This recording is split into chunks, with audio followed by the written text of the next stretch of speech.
अच्छा, ये आप ज़ाहिर है कि पाकिस्तान एक अरसे से जो है दहशतगर्दी का शिकार है, सबसे बड़ा मेरे ख्याल में विक्टिम है दुनिया में इस वक्त पाकिस्तान। और उसमें बड़ा जो अगर आप उसके ट्रेसेस देखें तो वो भारत जाते हैं, वो सारे उनके जो फुटप्रिंट्स हैं भारत की तरफ जा रहे हैं।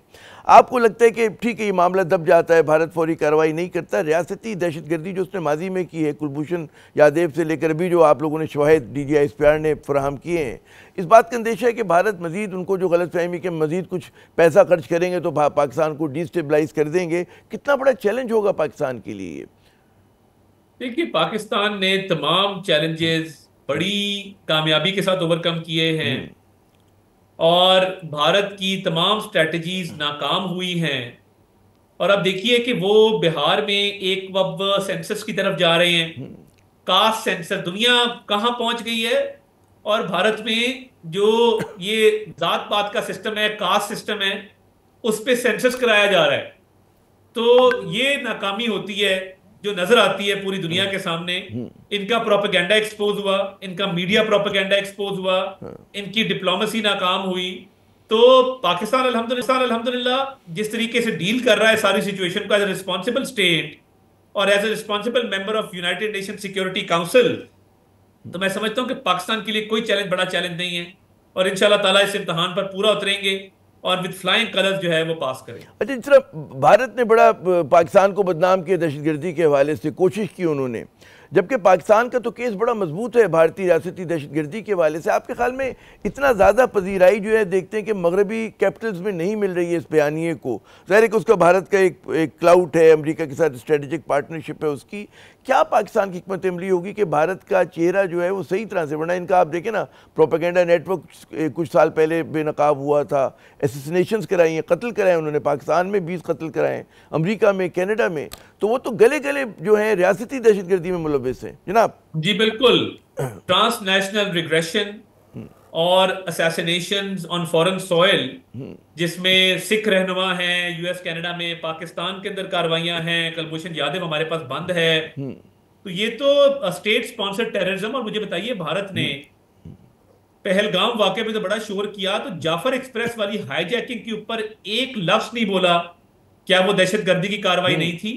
क्या वो दुनिया के संगीन वाकयात में से एक वाकया नहीं था? पाकिस्तान तो फिर भी पहलगाम वाकये पे कंसर्न शो किया है, कंसर्न एक्सप्रेस किया है, तशवीश का इजहार किया है। भारत क्योंकि स्टेट स्पॉन्सर्ड टेररिज्म करता है तो वो पाकिस्तान के अंदर ज्यादा करता है।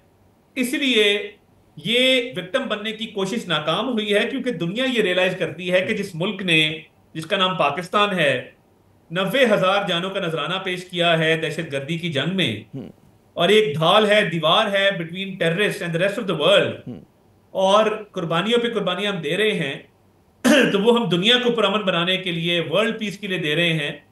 तो भारत अपना लेवरेज ज्यादा इस्तेमाल कर नहीं सकता, और उसका झूठ बेनकाब और एक्सपोज हुआ है, क्योंकि एक तरफ टेररिज्म को स्पॉन्सर करते हैं और दूसरी तरफ विक्टिम बनते हैं। ये दोनों चीजें इकट्ठी चल नहीं सकती। अच्छा, मैं एक और बड़ा अहम मौजू की तरफ आपकी तवज्जो मबजूल कराऊंगा। इस पूरे क्राइसिस में पाकिस्तान का जो आंस है बड़ा मेजर्ड, कैलकुलेटेड रहा, बड़ा रिस्ट्रेन के साथ हमारी क़यादत ने, सिविल हो फौजी हो, बातचीत की है। मासवाई हमने देखा कि एक जो इंटरव्यू था ख्वाजा आसिफ साहब का, हमारे डिफेंस मिनिस्टर का, वज़ीर दिफा साहब का, उसको बड़ा उछाला गया, जो उन्होंने एक वेस्टर्न उसको दिया था, प्लेटफॉर्म को दिया था, और उसको भारत ने बहुत ज़्यादा कोशिश की, उसको यूनाइटेड नेशन में भी उसको जो है कहते हैं ना, उछाला गया। आपके ख्याल में ज़रा सा मुश्किलात हुई उसकी वजह से पाकिस्तान गवर्नमेंट को? क्या ज़्यादा वज़ीर दिफा को भी रिस्ट्रेन का मुजाहरा नहीं करना चाहिए था? जब आप तारीखी बात कर रहे हैं कि उस वक्त पाकिस्तान का एक स्टैंड हुआ करता था, और जाहिर है कि वो उसको आप बिल्कुल एक कहीं और किसी और चीज़ से जोड़ लें, तो कितना बड़ा चैलेंज हुआ वो आप लोगों के लिए, अदरवाइज एक परफेक्ट परफॉर्मेंस के अंदर? देखिए, जी मैं समझता हूं कि हिस्ट्री में बहुत बात होते हैं, हाँ। मगर जो मैटर करती है वो कंटेम्प्रेरी सिचुएशन है, जो इस वक्त इशू एट हैंड है, जिसके अंदर हम दहशतगर्दों के खिलाफ एक मौसर ऑपरेशन और एक कार्रवाई कर रहे हैं और मुकम्मल तौर पे उसमें मुतहरिक हैं। तो ये दुनिया को पता है और दुनिया को हमने बावर भी कराया है, बड़े अच्छे तरीके से कराया है। तो मैं नहीं समझता कि इससे कोई ऐसा डैमेज होता है। इंडियन मीडिया ने जरूर किया होगा, उस पर बहुत प्रोपेगेट जरूर करें। इंडियन मीडिया को तो इतनी तकलीफ है कि उसने पाकिस्तानी चैनल्स और एंकर्स को बैन कर दिया है, वो तो सुनना नहीं चाहते कोई भी बात ऐसी। तो मैं ये समझता हूं कि पाकिस्तान ने नैरेटिव डोमेन में जो सबकत ली है उसमें मीडिया चैनल्स का, और जरा एंकर्स सा का, जर्नलिस्ट का। रिस्ट्रेन से भी मुजाहरा करना चाहिए हमारे, जिस तरह से बाकी लोगों ने किया। मैं चाहूँगा जो आपका अपना शोबा है मीडिया का, वॉर ऑफ नैरेटिव्स, उसकी तरफ मैं आपकी तवज्जो मबजूल कराऊं। हम देख रहे हैं कि जी भारतीय चैनल्स हो, भारत का जो आप सोशल मीडिया हो, वो बहुत ही लीथल जहरीला किस्म का जो है प्रोपेगेंडा कर रहा है। वहाँ से कहते हैं ना जुनून की एक आपको पैगाम मिलता है, लेकिन उनका जो इबलाग है 3 सतह के ऊपर, एक तो अपने वो भारत के अपने लोगों से करते हैं, उनको एक इमोशनल करते हैं, दूसरा पाकिस्तान के खिलाफ डायरेक्टेड है, तीसरा वो अंग्रेज़ी में वो कर रहे होते हैं मगरबी दुनिया से, और वो ज़रा सा मेरे ख्याल में फैक्ट और फिक्शन को मिला के कर रहे होते हैं। डू यू थिंक कि यहाँ पर ज़रा सा उनको हमारे मीडिया पे हासिल है, क्योंकि हम लोग जो बात करते हैं वो हमारा अपना एको चैम्बर होता है खाली हमारे उसका, इतना ज़्यादा हम बाहर वो नहीं कर पा रहे, पाकिस्तानी मीडिया जो है वेस्टर्न उसको कहते हैं ना, उनसे गुफ्तगू नहीं कर पा रहा, अपना पैगाम नहीं पहुँचा पा रहा। जी इंडियन मीडिया तो रो रहा है इस वक्त आमिर साहब, आपको शायद अंदाजा नहीं है, आपने पढ़ा नहीं होगा।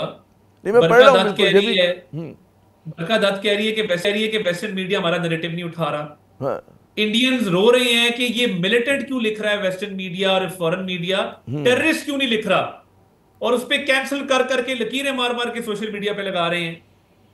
हमें माशाल्लाह इंग्रेस रही है, CNN से लेके स्पुतनिक से लेके हम हर इंटरनेशनल फोरम पे गए हैं। 50 से जायद ऑपेड्स आए हैं इंटरनेशनल पब्लिकेशंस में कि जी India has no evidence against Pakistan in the Pahalgam incident. तो मैं समझता हूं कि भारत का मीडिया और सोशल मीडिया तो बुरी तरह नाकाम हो गया है। अगर नाकाम ना होता तो ये मैदान छोड़ के भागते ना, और पाकिस्तानी चैनल पे पाबंदी ना लगाते। ये इतनी बुरी तरह एक्सपोज हुए हैं और इनका बयानिया बाहर चला ही नहीं है, और ये अब गिले शिकवे कर रहे हैं, आहोजारियां कर रहे हैं, रो रहे हैं, फ्रस्ट्रेशन का इजहार कर रहे हैं कि जी वेस्टर्न मीडिया ने इंडिया का नैरेटिव उठाया ही नहीं है। बिल्कुल, या हम लोग तो उठाया आपने। अच्छा, मैं चाहूँगा एक और आखिरी सवाल। हम देख रहे हैं कि एक तो ज़ाहिर है कि हार्डकोर मीडिया की लड़ाई हो रही है, लेकिन इस पहलगाम वाक़े से पहले भी बरसा बरस से हम देख रहे हैं कि भारत की जो सॉफ्ट पावर है वो पाकिस्तान के खिलाफ बड़े मौसर अंदाज में इस्तेमाल हो रही है। इसमें उनकी जो फिल्में हैं उसके अंदर वो कहते हैं ना कि कश्मीर के खिलाफ उनको नैरेटिव बिल्डिंग करनी हो, पाकिस्तान के खिलाफ करनी हो, बल्कि वो तारीख को भी रीराइट कर रहे हैं। औरंगज़ेब बादशाह के खिलाफ जो है वो एक फिल्म बनवा देंगे, अहमद शाह अब्दाली के खिलाफ बनवा देंगे, और नेटफ्लिक्स के ऊपर ये बड़ी आसानी से दस्तयाब हैं।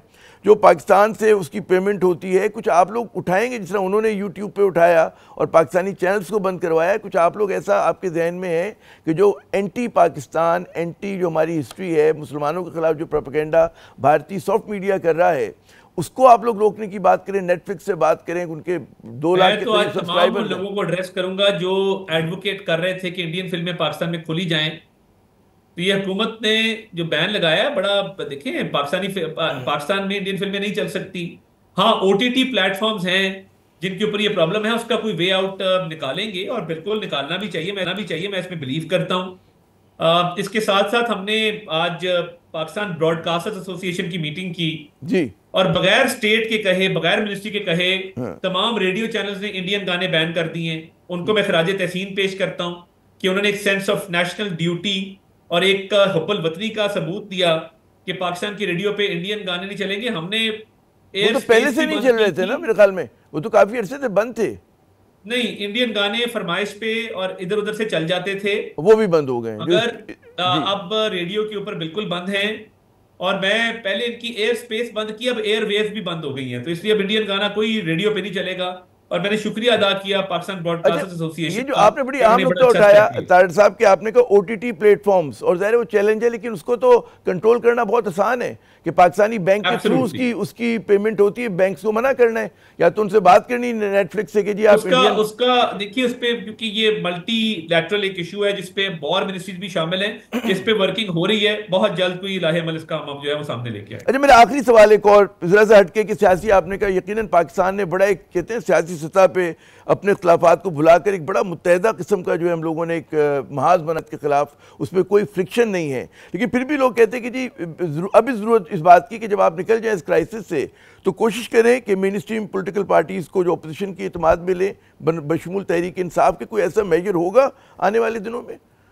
देखिए, मैं समझता हूँ इस सिचुएशन में सारे इकट्ठे हैं, जॉइंट रेजोल्यूशन आया सेनेट से, एक यूनिफाइड आवाज बाहर जा रही है, तो ये तो पाकिस्तान ने बड़ी एक टॉलरेंस का और बड़ी एक हार्मनी और यूनिटी का सबूत दिया है। तो मैं समझता हूँ ये अच्छी रिवायत है और इसको कायम रहना चाहिए। आगे क्या चीजें अनफोल्ड करती हैं पॉलिटिकल स्पेक्ट्रम में, ये वक्त ही बताएगा।